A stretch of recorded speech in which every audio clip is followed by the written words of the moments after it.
चलिए बड़ी खबर का सीधे रुख करेंगे। आपको बता दें कि देश भर में कोरोना के मामले लगातार बढ़ते जा रहे हैं और अब ये संख्या लगातार धीरे धीरे करके बढ़ने लगी है। जो संख्या है इस वक्त 2902 हो चुकी है और मरने वालों की संख्या में भी लगातार इजाफा देखने को मिल रहा है। 68 लोगों की यहां पर फिलहाल कोरोना के चलते मौत हो चुकी है। 184 लोग यहां पर कोरोना से ठीक भी हो चुके हैं, लेकिन यहां पर दुखद खबर यह है कि 12 घंटे में 6 और लोगों की कोरोना के चलते मौत हो चुकी है और साथ ही साथ इन्हीं 12 घंटे में कोरोना के 355 नए मामले भी सामने आए हैं। बड़ी खबर से फिलहाल हम आपको रूबरू करवा रहे हैं। लगातार मौत का आंकड़ा बढ़ता जा रहा है। साथ ही साथ अगर बात करें संक्रमित लोगों की संख्या की, तो संक्रमित केस भी लगातार बढ़ रहे हैं और अब यह संख्या बढ़कर 2902 हो चुकी है। तमाम जानकारियों के साथ हमारे मुख्य राजनीतिक संवाददाता प्रदीप कुमार जुड़ चुके हैं। प्रदीप जी, आंकड़ा लगातार बढ़ता जा रहा है, 2 दिन में आंकड़ा 2902 पहुंच चुका है।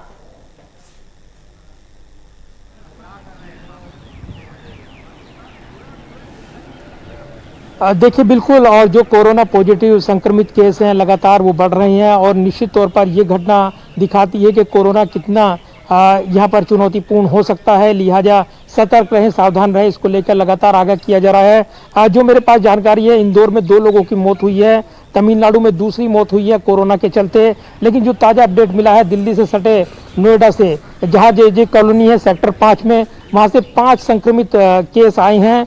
यानी यहाँ पर लगातार संख्या बढ़ रही है और दिल्ली के मुख्यमंत्री लगातार हालात की निगरानी कर रहे हैं। और इस बीच जो स्वास्थ्य मंत्री हैं सत्येंद्र जैन, उन्होंने ये जानकारी दी है कि जो उनके पास PPE जो किट होता है, जो कि कोरोना के इलाज के लिए ज़रूरी होता है, डॉक्टर्स और उनके स्टाफ, मेडिकल स्टाफ इस्तेमाल करता है, वो कह रहे हैं कि 7 से 8 हज़ार ही PPE किट बची हुई है और उन्होंने मांग की है 50,000 PPE किट तुरंत उनको मुहैया कराई जाए। तो ये ज़रूर है कि ऐसे हालात में जबकि कोरोना संक्रमित केसों की संख्या बढ़ रही है, तो दूसरी तरफ कोरोना के जो मरीज हैं उनको ट्रीट करने के लिए, उनका इलाज करने के लिए संसाधनों को भी लगातार ज़रूरत पड़ रही है। और इस बीच सरकार लगातार जहाँ जहाँ कमी है या जो फीडबैक मिल रहा है उसके आधार पर मेडिकल किट वहाँ पर उपलब्ध कराई जा रही है। तो ये ज़रूर है कि ये आंकड़े चौंकाते हैं, लेकिन जिस तरीके से इंतजार है स्वास्थ्य मंत्रालय की ओर से, आज जो ऑफिशियल ब्रीफिंग होगी उसमें ताज़ा जानकारी दी जाएगी, हालात क्या हैं वो बताए जाएंगे। लेकिन कुल मिलाकर अगर देखें आप, तो अभी तक स्थिति बहुत अच्छी नहीं कही जा सकती, क्योंकि जिस तरीके से केस बढ़े हैं और दिल्ली में ही 386 केस कुल मिलाकर हो गए हैं, ये जानकारी भी आ रही है। तो अब कितने केस बढ़ रहे हैं और किस हद तक वो रुकेंगे, ये बड़े सवाल हैं। इनका इंतजार करना होगा जब आज ऑफिशियल ब्रीफिंग सरकार की ओर से और इसमें जानकारी दी जाएगी। लेकिन जो अलग अलग हिस्से हैं देश के, तबलीगी जमात की वजह से इन केसों में उछाल देखने को मिला है, सरकार ने ये माना है। और कहीं ना कहीं इस वजह से भी जो कोरोना संक्रमित व्यक्ति उनकी संख्या बढ़ी है, जिनको लेकर यहाँ पर अलग अलग रिपोर्ट इकट्ठा की गई हैं और उसके आधार पर आइसोलेशन में उनको रखने का फैसला हुआ है। तो ये ज़रूर है कि केसों में जो उछाल आया है वो सबसे बड़ी वजह रही है। जो निजामुद्दीन का तबलीगी जमात था, वो जो कार्यक्रम था और उसके बाद जो यहाँ पर कार्रवाई हुई, उसमें पता चला कि जो काफ़ी पॉजिटिव केस थे उनकी वजह से भी लोग संक्रमित हुए हैं, क्योंकि वो अपने राज्यों में चले गए थे।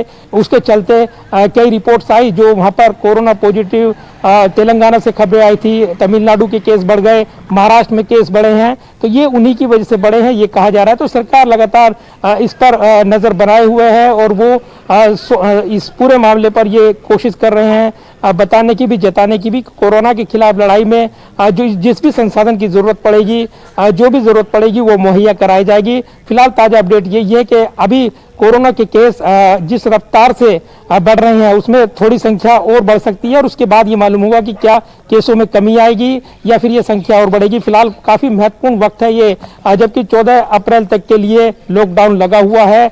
इस बीच ये उम्मीद की जानी चाहिए कि हालात काबू में आ जाएंगे और संख्या नहीं बढ़ेगी जितनी बढ़नी थी, या जो चैन ढूंढने की कोशिश की जा रही है उसके बाद ज़्यादा मुश्किलें नहीं आएंगी। और सरकार पहले ही आश्वस्त थी कि वो जो संख्या उसके हालात जो पहले कहा जा रहा था कि बहुत ज़्यादा हो सकते हैं, वो नहीं थे, वो उन हालात में नज़र बनाए हुए थे। लेकिन जैसे ही तबलीगी जमात वाला मामला सामने आया तो संख्या में उछाल देखने को मिला। लिहाजा जो कम्युनिटी स्प्रेड है, यानी जो कम्युनिटी का संक्रमण है वो ना बढ़ने पाए, इसकी चुनौती सामने है। तमिलनाडु के केस हम देख रहे हैं, महाराष्ट्र के केस हम देख रहे हैं, जहां पर संख्या लगातार बढ़ रही है। जी, यहाँ पर प्रदीप जी, अगर हमने सत्येंद्र जैन को भी सुना, हमने यहाँ पर डॉक्टर हर्षवर्धन को भी सुना। सत्येंद्र जैन एक तरफ कहते हैं कि हमारे पास पीपी किट जो है सिर्फ 2 से 3 दिन की बची है, हमें और किट्स चाहिए। वहीं दूसरी तरफ डॉक्टर हर्षवर्धन कहते हैं कि जो सारे जरूरी उपकरण हैं वो हमारे पास मौजूद है। ऐसे में सुने किसकी, राज्य मंत्री की या फिर केंद्रीय मंत्री की?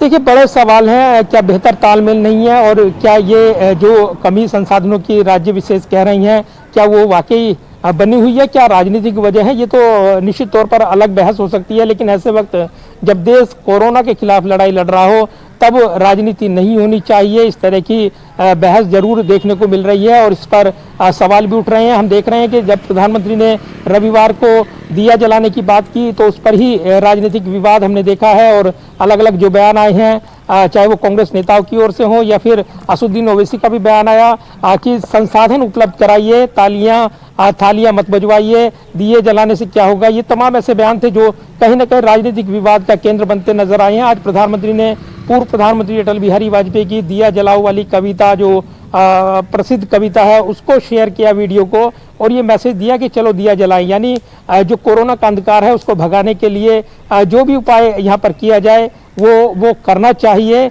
भले ही वो आस्था से जुड़ा हो या फिर वैज्ञानिक सोच से जुड़ा हुआ हो। लिहाजा इस पर अपनी बहस हो सकती है, लेकिन यहाँ राजनीतिक विवाद के बजाय एकजुट होकर कोरोना के खिलाफ लड़ाई की जरूरत है।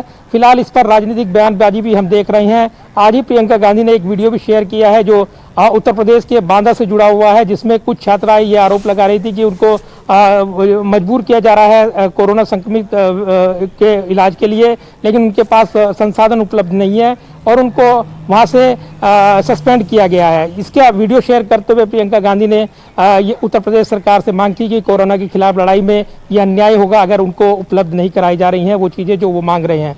तो ये ज़रूर है कि कुछ आवाज़ें भी उठ रही हैं, अलग अलग तरह की बातें आ रही हैं, तो लेकिन कोरोना के खिलाफ लड़ाई में सबसे ज़्यादा जरूरी है सजग और सतर्कता की और एकजुट रहने की, और उसी की ज़रूरत यहाँ सबसे ज़्यादा है, क्योंकि अगर कोरोना को हराना है तो एकजुट रहना होगा। ये मैसेज बार बार दिया जा रहा है, और जिस तरीके से कोरोना के खिलाफ लड़ाई में अलग अलग विचार आ रहे हैं, अलग अलग बहस के बिंदु आ रहे हैं, वो भी देखने को मिल रहे हैं। बिल्कुल प्रदीप जी, और एक सवाल यहाँ पर यह भी खड़ा होता है कि अगर हम बात करें एयर इंडिया की, तो एयर इंडिया ने 30 अप्रैल तक की अपनी जो सभी बुकिंग्स थी, चाहे वो इंटरनेशनल हो या फिर डोमेस्टिक हो, उनको कैंसिल कर दिया है। 30 अप्रैल तक के लॉकडाउन, मतलब ये कहा जाता शायद लॉकडाउन बढ़ेगा उन अटकलों के बीच में।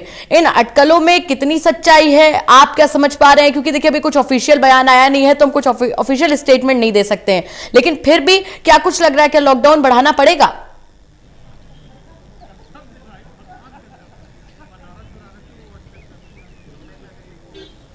देखिए, काफ़ी महत्वपूर्ण सवाल है ये, और अगर देखें आप तो मेरे पास जो जानकारी है उसमें रेलवे ने भी बुकिंग शुरू की है, यानी वो जो 14 अप्रैल के बाद उनकी बुकिंग है, प्रोसेस उन्होंने शुरू किया है कुछ खास ट्रेनों के लिए। दूसरी तरफ रेलवे की बात करें तो उन्होंने अपने यातायात के इशारे किए हैं कि वो खोलेंगे, यानी एक ये भी मैसेज देना होता है कि रेल यातायात खुलेगा, यानी लॉकडाउन जो है वो 14 अप्रैल तक के लिए है। दूसरी तरफ डोमेस्टिक फ्लाइट्स की जानकारी ये आई थी कि उनकी भी बुकिंग शुरू की गई है, और वो भी 14 अप्रैल के बाद डोमेस्टिक फ्लाइट्स उपलब्ध होंगी, उसकी बुकिंग शुरू कर दी गई थी, ये कहा गया। लेकिन जैसे जैसे तबलीगी जमात वाला मामला आया उसमें उछाल देखने को मिला।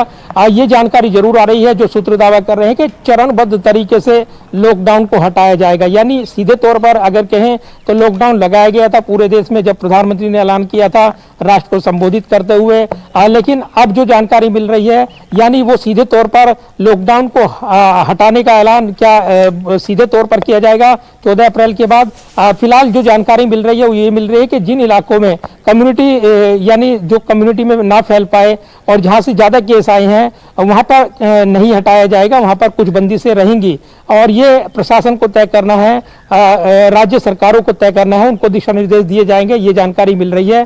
फिलहाल चरणबद्ध तरीके से हटाया जाएगा, ये जानकारी मिल रही है, तो इंतजार करना होगा 14 अप्रैल तक हालात क्या रहते हैं, किस तरह के हालात निकल कर आते हैं, क्या रिपोर्ट आती हैं राज्य सरकारों की, और उसके आधार पर ही निर्णय लिया जाएगा। तो फिलहाल अभी कहना कुछ भी जल्दबाजी होगा कि उसके बाद क्या होने वाला है, क्या उसके बाद क्या संभावनाएं रहेंगी, क्योंकि ये देखना होगा कि आंकड़े कम होते हैं, संक्रमित लोगों के जो पहचान का चेन जो रिएक्शन बना हुआ है, क्या वो पकड़ में आ जाता है? यही बड़े सवाल है, क्योंकि तमिलनाडु, महाराष्ट्र के केस जो बढ़ रहे हैं संक्रमित लोगों के, वो चिंताएं पैदा कर रहे हैं, क्योंकि कहीं ना कहीं उसमें अभी तक ये निकल कर नहीं आ रहा है कि जिन लोगों ने जो मुलाकातें की, पॉजिटिव केस थे, उनका जो पूरा एक के बाद एक का जो पूरा चयन होता है वो ढूंढने की कोशिश की जा रही है, और वो फिलहाल अभी तक यह जानकारी मिल रही है कि वही सबसे बड़ी चुनौती है। लिहाजा देखना होगा तमिलनाडु के केस, महाराष्ट्र के केस कितनी कमी आती है, और उसके बाद ये कहना संभव हो पाएगा कि 14 अप्रैल के बाद क्या प्लान होगा। फिलहाल